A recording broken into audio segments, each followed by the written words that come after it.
Oke, baik, bismillahirrahmanirrahim. Assalamualaikum warahmatullahi wabarakatuh. Perkenalkan, nama saya Anggi Awaludin, mahasiswa MBKM Fakultas Hukum Unsur. Di sini saya akan mereview materi hukum pidana yang telah disampaikan oleh Ibu Ika Darmika SMH tentang sejarah hukum pidana yang berlaku di Indonesia. Yang pertama, zaman POC. Hukum pidana yang berlaku bagi penduduk asli Indonesia di samping hukum pidana adat mula-mula diberlakukan plakat-plakat yang berisi hukum pidana. Mulai tanggal 10 Februari 1866 berlakulah dua kitab Undang-Undang Hukum Pidana atau KUHP pertama untuk wol Eropa dan KUHP kedua untuk wol pribumi.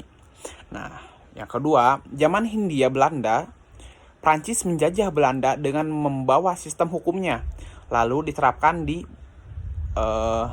Belanda. Lalu Belanda membawanya ke Indonesia dan menerapkannya juga. Yang ketiga, zaman Jepang. Karena zaman Jepang KUHP warisan Belanda ini masih berlaku, dasar hukumnya yaitu Undang-Undang Nomor 1 tahun 1942 yang mulai berlaku pada tanggal 7 Maret 1942 sebagai peraturan peralihan Jawa dan Madura.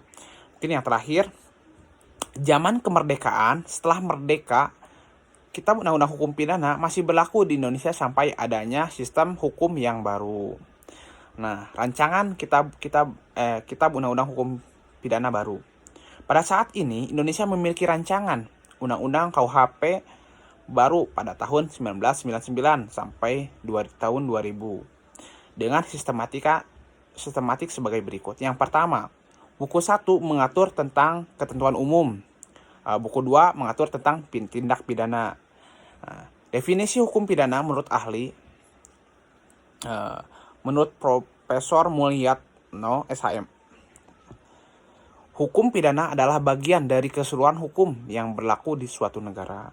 Mungkin itu saja yang dapat saya sampaikan. Terima kasih. Wassalamualaikum warahmatullahi wabarakatuh.